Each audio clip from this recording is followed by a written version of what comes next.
Are you listening?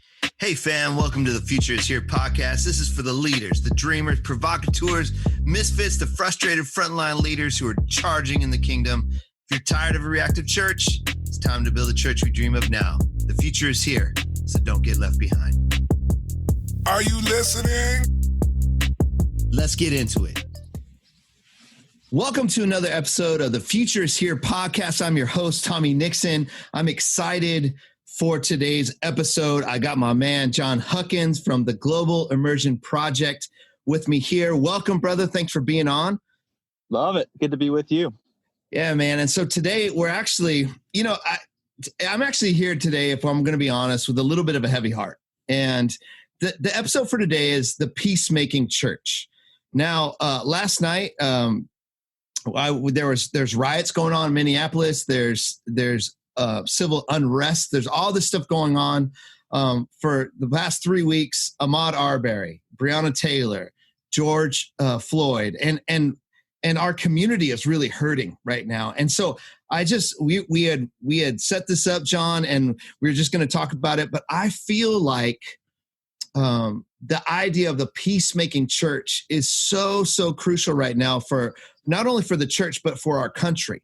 And so if I could just set us up really quick, I just want to read Matthew 5.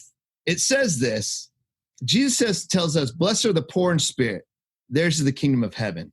Blessed are those who mourn, for they will be comforted. Blessed are the meek, for they will inherit the earth. Blessed are those who hunger and thirst for righteousness, for they will be filled. Blessed are the merciful, for they will be shown mercy. Blessed are the pure in heart, for they will see God." And here it is. "Blessed are the peacemakers, for they will be called sons and daughters of God. Blessed are those who are persecuted because of righteousness, for theirs is the kingdom of heaven." Now, as we set up this conversation today, Jon, one way that I have looked at these Beatitudes is that, one, Jesus starts out and goes, here's who's welcomed, the poor in spirit. And everybody blows their mind because they're like, whoa, if I suck at being spiritual, if I'm not good at this, you're saying that I actually get to get in.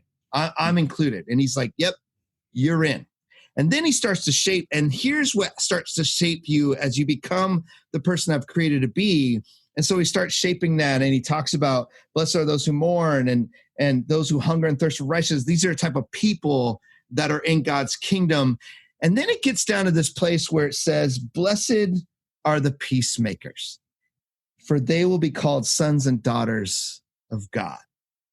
And what's interesting in that, it's not just an identity, but it's almost like it's a vocation that we're called to be peacemakers, that the church is called to be this group and this peculiar group of people who are called to be peacemakers in this world. And I really feel like so much of the church, so many of us have never, we've read that, but we've never really taken it seriously. We don't see our vocation or our calling as peacemakers.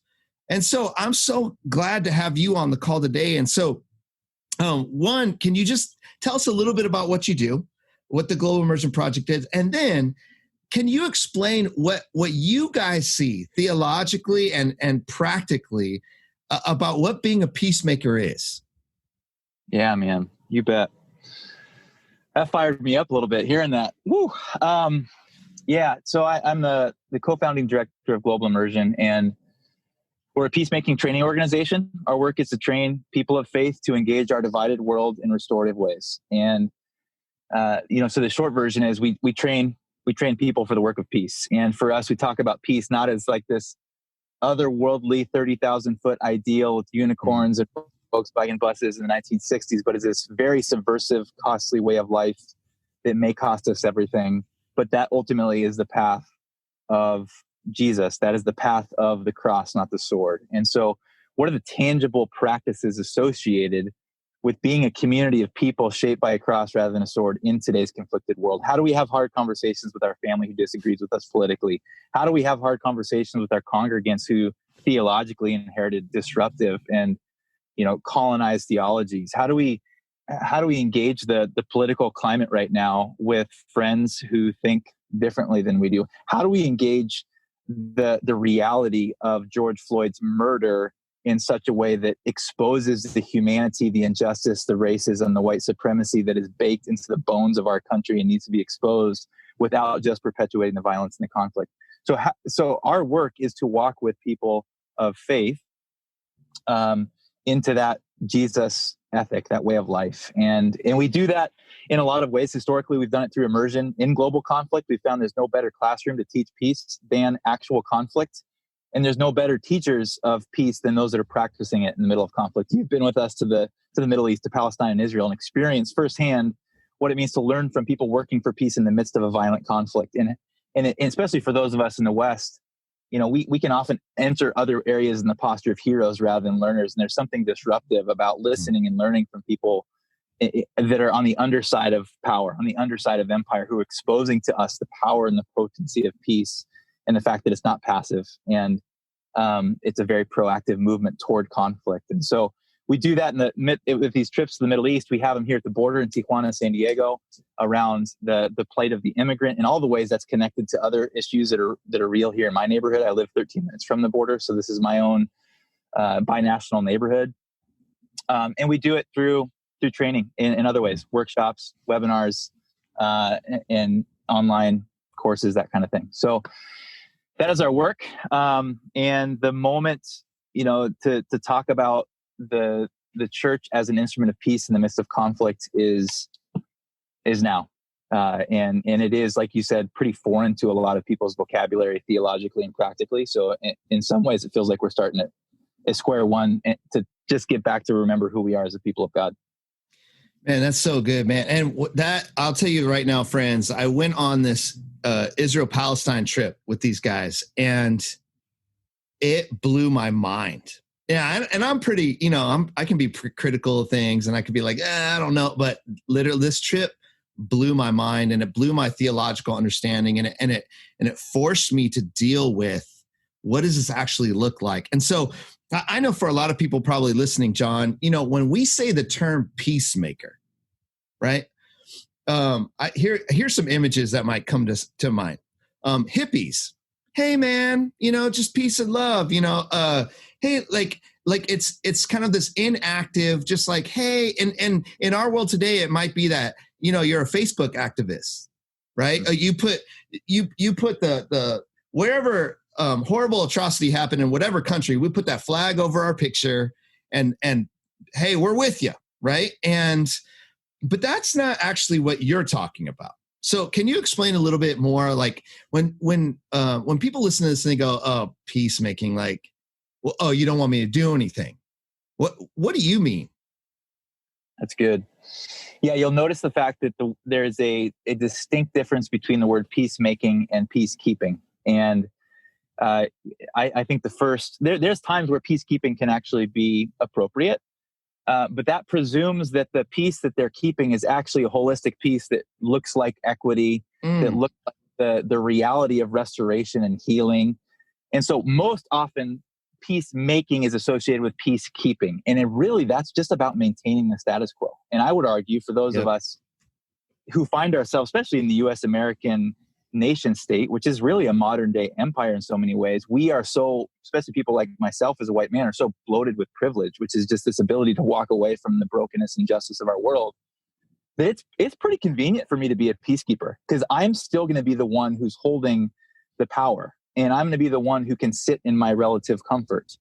I'm not the one on the underside of power. So peacemaking is actually a proactive movement to disrupt that pseudo peace that many of us have just begin to embrace as reality, as normative. And that's problematic. So peacemaking is a proactive movement toward conflict, equipped with tools to heal and to transform rather than tools to win or to destroy. And that goes back to like the whole Facebook activism thing. So many times we're in this mic drop culture where if we just say the right thing on Twitter or Facebook and we win an argument with bullet points, it's not actually healing. It's not transforming anyone. And so for us, we talk about peace and peacemaking as central to the biblical story. And I think that's really important for us to ground ourselves there. If we talk about the narrative of God as told throughout the biblical story, we begin with a story that is whole, right? There is shalom. There is peace. Things are rightly ordered. It's when humanity grabs for the fruit of power that peace is fractured. And God makes it God's mission throughout the rest of the story to fix what was broken. It's to heal, it's to bring restoration and healing. And ironically, the people of God who actually embodied that peace, that restoration, were those on the underside of power. They were those on the underside of privilege. They were almost always those that were being occupied and oppressed. And it was through that community that God taught the world what restoration was to look like, which is so interesting for us to think about that theologically today. For someone like me to realize, as a U.S. American citizen, I actually have more in common with Pharaoh than with Moses. I have more in common with Pilate than with Jesus. So how am I tuning into the community of God that is on the underside of power to allow them to express to me what healing looks like? How do they walk with me towards my own healing to dismantle this pseudo peace that I've been raised into? And to theologically think about that, with very practical implications of how I engage my neighbor, how I engage my other, who am I listening to, who am I learning from, who am I exposing myself to as a version of reality rather than just people that make me feel comfortable in my own bubble. It's very disruptive, but I think that's what this peacemaking is. It's about disruption. We're here to disrupt a pseudo peace such that God can bring about the restorative peace that we see waged in the cross and embodied in resurrection. And that Apostle Paul in 2 Corinthians 5 says, you are to be ambassadors of that peace. Go live that. And so that's why we say the mission of God is restoration and the vocation of God's people is peacemaking. It's to practice and participate in the restorative work that God is doing in the world. If you like what you're hearing, keep listening, but also make sure to check out our newest leadership resource, The Leadership Journey, by hitting up our website at uywi.org.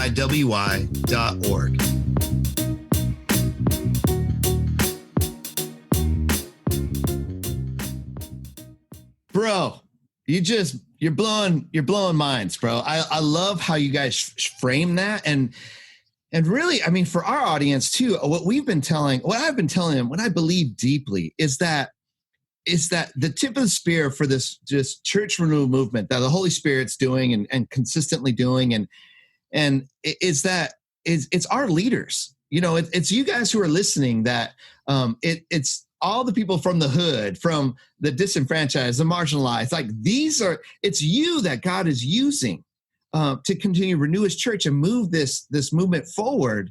And I really believe as we talk about the futures here, it's young, it's urban, it's multi-ethnic, it's that space. And we've been saying, Jon, just so you know, like our definition of urban is a culture of shared suffering. And what burdens me right now for the church, especially in this time, like today, is our inability to suffer well with each other. It just seems like this idea of compassion is like, you just have a huge part of the church looking at another part of the church and the rest of humanity and going, your pain doesn't matter. It's not real. It's, and yet there's this group of people, the church, these disciples of Christ that are actually called to sit in that middle, to reconcile that, to be peacemakers. But so many of us don't even know that that's what we're called to. And so, friends, I would encourage you, like what he's talking about, what Jon's talking about, this idea of look through scripture as through that lens as my vocation, and the narrative of scripture is about peacemaking, reconciliation, compassion, to suffer with. And so when you start looking at the Bible that way, from the point of view of the oppressed, it changes the whole game. And you have 1 million plus young people leaving the church every year. This is the gospel they need to hear. And by and large, this is not what's being taught. And so, yeah, I love that. And so one of the things that you guys have done really well, Jon, because, we talk about peacemaking and we talk about the theology of it, and people are like, wow, that sounds really good, or I connect with that. Yes. But then it's kind of like, okay, and then what? What do I do? And you guys actually have a framework for that. Can you share that with us? Yeah. Yeah. So with this understanding that restoration is the mission of God and peacemaking is the vocation of God's people, we have to ask, like you're saying, what does that look like? How does that show up? And again, I think this is the threat in all this is some kind of disembodied faith that is more about ideals than a way of life. And Jesus wasn't interested in just like soaring rhetoric. It was a practice way of life that changed broken stuff in us and in the world. And so all of our trainings walk through 4 core practices that we see played out throughout the biblical story. And and really practices that we've learned through those on the underside of power that they've lived in their own context and are mirroring back to us as really a collective, a practice of repentance that allows us to participate in restoration rather than just perpetuating the divides. So the first practice is to simply see the humanity, the dignity, the image of God in everyone, and to ask questions like, who have I been taught to see and who have I been taught not to see? To understand that this practice is largely confessional, that we have inherited we've inherited cataracts in our eyes that tell us there is an other that is unworthy of our seeing the humanity and the dignity, the image of God in them, whether it's race or socioeconomic or political. Like, I was raised to not see my sisters and brothers who are working in the fields that I drove through for 20 years, bending over, picking the food I would have for dinner. And it's not that anyone around me was saying, don't look at those people. It was that I wasn't given the capacity theologically, socially, politically to see them as equals. So I have to do some confessional work. This is a confessional practice for all of us. Who have I been taught to see and taught not to see? This could be someone, like many of us have moved out of a faith that we can no longer embrace because it's just, whether it's judgmental or it's just dysfunctional in society.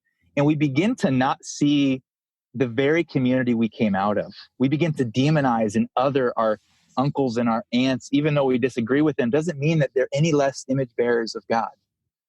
You know, when we have delegations down here to the border, we sit with the Border Patrol and we sit with immigration activists, and you see the broken system of immigration exposed, and you begin to other and demonize people that are still, we can disagree with what they do or their policies, but the everyday peacemaker is to see the humanity and dignity image of God in everyone. So this is how do we learn and how do we invite Jesus to heal our sight? What is broken and what is beautiful right on my neighborhood? How am I walking my block and having eyes to see that?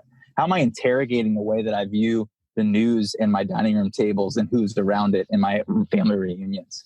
So that's our first practice. The second practice is to immerse. It's to, once we have seen, we actually step off the road of comfort that we have inherited and move into what is real. When you come to San Diego, you are taught to see SeaWorld, La Jolla, beaches. You step off the road of comfort. You immerse into the reality. You come into Chicano Park that's underneath the Highway 5, and you hear the story of occupation and oppression for so many of my neighbors. You hear the story of 40% of my neighbors who are undocumented, and the reality that they aren't getting stimulus checks right now.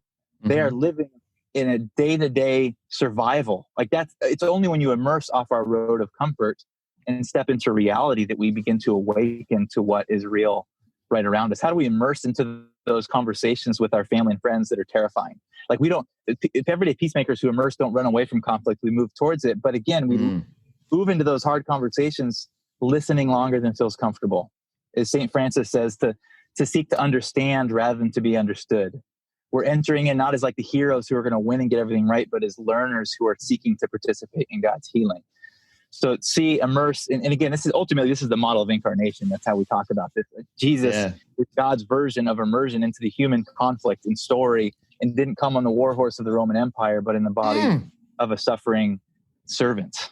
Like it reads the whole story we're part of. And so how does that look for how we engage our neighborhoods, our cities, our churches, our families, such that we can then move to contending? And that's the third practice, is to contend looks like not getting even, but getting creative in love. This is the model of suffering and self-sacrifice rather than conquering and hero worship. This is the cross rather than the sword. And this ultimately requires that we choose the path of nonviolence rather than violence, that we choose the path of laying oneself down before taking the life of another. But it also is not passive. Like this is what the nonviolent peacemaking heroes of our past, whether it's Gandhi or Mother Teresa or MLK, it's a proactive movement towards the conflict to expose what's unjust. But we do it through creative. This is Jesus talking about turning the other cheek, walking the extra mile, giving away everything. Those are very subversive practices in the context of the first century Roman Empire. They weren't passive. So to contend is actually rolling up our sleeves and fighting for justice, but in ways that don't compromise our own humanity and image bearingness by taking and extinguishing the life of another. Yeah. Ultimately, to see God's restoration. The fourth practice is less a practice that we do and more a celebration and participation in what God is doing. That resurrection is real. The kingdom of God is at hand. And where are we seeing restoration right now, even if it's just mustard seeds in the midst of such a broken and hurting world? And And we trust that that restoration is being made real, and it's being made real through our practice of seeing, immersing, and contending on behalf of God's work in the world. Bro, that is so good. See, immerse, contend, restore. One of the things that strikes me, Jon, as you're talking is I just go, how come nobody's being discipled this way? How come by and large, when I think about this, it's definitely not a framework that we use in our communities. It's not, like I don't see a ton of churches, but you guys work with a lot of churches. I know that. Not a ton of churches that take this really seriously. In fact, I mean, the national dialogue. Well, we don't have a national dialogue. Like there's no dialogue. There's people shouting at each other. There's, jabs and memes and trolls, and it's ugly. I literally had a conversation with someone yesterday, person of color, who said, "Hey, can I ask you a question?" And they wanted to ask a question about some of the stuff that was going on, but didn't feel like they had any safe places to do it. And they're in a predominantly white environment. And so it's just interesting to me that this idea of this, or having these hard conversations, or actually entering into conflict, is so rare in the church. And so I would love to know, man, and maybe you can give me some hope today, bro. But as we talk about the future of the futures here, what would you want the church of the future to look like? Like talk to me about that. Like, what's your hope in all this? And or maybe you have an example of some churches that are moving in this way and really embracing this and seeing some movement on it, because I feel like it's really rare. People don't walk around going, "I'm a peacemaker." And if I can really put this out there, it feels even more like a movement for white folks who have gotten a little woke, that they're like, okay, this is wrong, and I need to embrace this life, But for our leaders, it's like we work with a lot of like kind of next gen ethnic urban leaders. So they're like, yeah, dude, like we understand they're woke in the sense that they understand the context in the game. But so share a little bit about that with me. Like what are you seeing, or what would you say even to our community? Sorry, there was a lot of questions in there, brother, but I know you can answer them all, dude. You're really smart. Yeah, I mean, I don't know if I'll answer them all, but I have to note that I am a white Christian man who has inherited so much of the power and privilege I speak of. And so I'm very careful to say, hey, here's, for those urban leaders that are listening to this and that you're working with, I can't, my starting point isn't presuming I know the answers to those questions. What I can say is that there is a hope in a movement and a trajectory towards collective healing, like towards a beloved community. Requires we are all around that table, that we have tools to move through our own crap. People like me who are confronting all this privilege I was born into, and people on the underside of power who haven't necessarily had the tools to navigate conflict and violence in ways that are constructive or even reflective of their faith, that there is a shared table that we can move toward as we do our work together. And I think the hope that I have, or the opportunity here, is for us to, as the violence is being exposed more and more, whether it's, in our systems of our nation state or in the hierarchies of our church structures, that there is something that's broken, and that we have become so tethered, our faith has become so tethered to our need and association for power, and our orientation to militarism, to conquering, to winning, that when we begin to release and repent of those idols that have really become such obstacles to any kind of coherent faith and practice, we can begin to see each other. We can begin to learn from one another. We can begin to see there is an equity, there is a flourishing that is not only possible, but that is necessary for our collective healing. And I'm beginning to see that. And that to me is what gives me hope, is that shared table, that beloved community beyond, that when we all do our work and own what is ours to own, and I can only speak of what I need to own. I'm not going to, again, project on those that come from different contexts. But this path towards peace requires we proactively sit around that table, have those hard conversations, invite each other to be exposed to our inherited blind spots, and have the courage to listen to feedback and critique and make changes and repent of these broken systems. The church of the future cannot be run by people like me who have come out of an evangelical construct that just keeps people like me in power. It has to be led by that 2045 year you talked about, that is beginning now, with those leaders who have been on the underside of power, on the underside of the empire, to help resurrect us towards the future that God is making. And so that future is possible. And I think there's more and more people who are waking up to their privilege and aren't just talking about it on Facebook, but that are humbly listening and learning and changing and repenting. And that's a future worth our lives, in my opinion. Oh man, I love that, bro. I want to see that church, you know?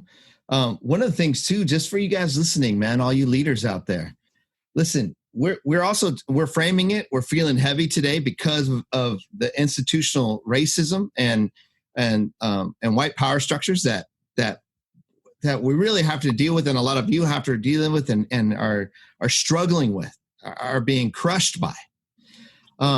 There's also another aspect of this, friends, that we're also talking about power structures within the institution of the church. That what John, what you're sharing with us and framing for us theologically and in praxis, the practical application of that is also the reality as leaders, that we need to create churches and businesses and institutions that don't have these same power structures.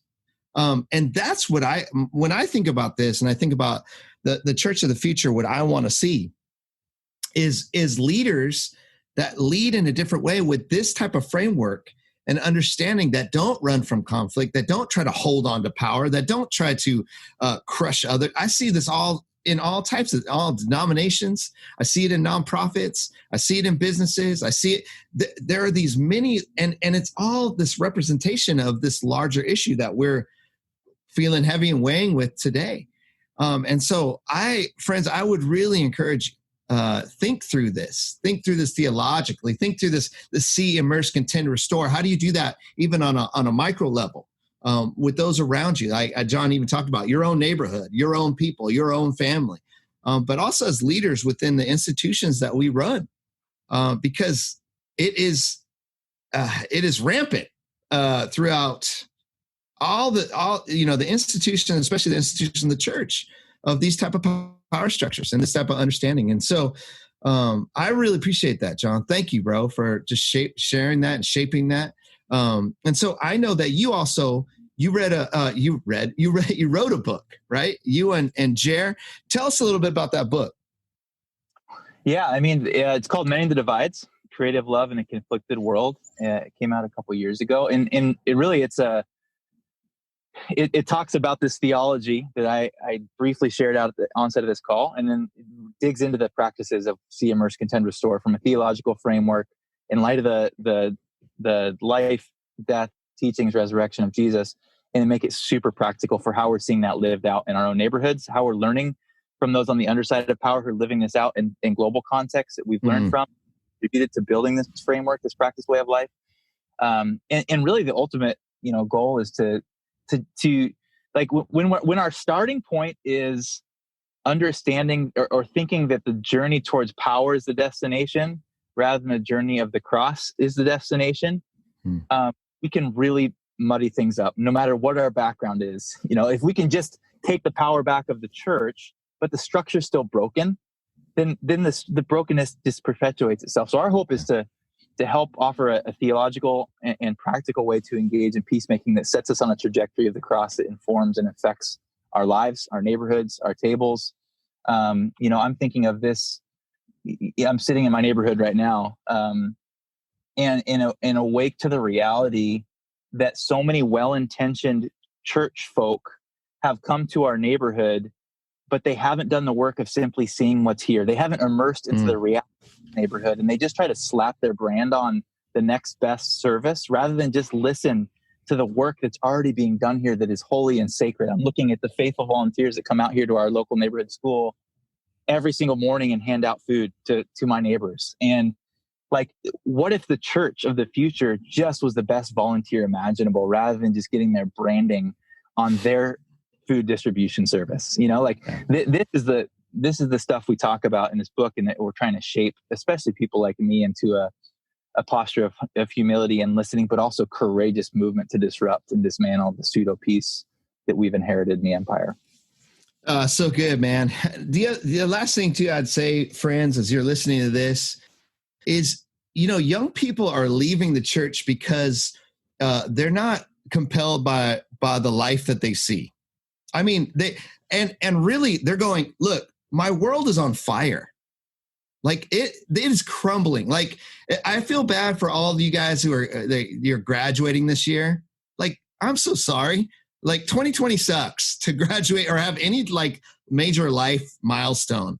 And so that's the future that they're looking at. But imagine though, if we offer them a practical gospel lived out that actually changes the world around them, that brings hope, that gives them a reason to wake up in the morning and continue to fight and continue to bring peace, to be an active part of God's kingdom. That's what I love about this idea of the peacemaking church, that we have to get honest and real about our vocation as peacemakers. And so, Jon, thank you so much, brother. I so appreciate you and all the work that you've done. I appreciate how you've taught me. I appreciate the other leaders that you've connected me with. I appreciate this movement that really started out of your heart. As God kind of opened your eyes, you started to see the suffering of people. And I love some of those stories. So friends, go ahead, go out there or on Amazon, right? Yep. Mending the Divides by Jon Huckins and Jer Swigert, and check it out, and let's start moving towards the peacemaking church. Brother, thank you so much for being on, bro. You bet. Thank you for your work and faithful practice for all of you listening in. That's where it matters. So keep getting after it. We'll follow your lead. All right, brother. We'll see you. All right. If you enjoyed what you heard today, we don't want to leave you empty-handed. So here's a couple resources to help you shape the future. Get access to our latest leadership resource by visiting uywi.org and join our email list.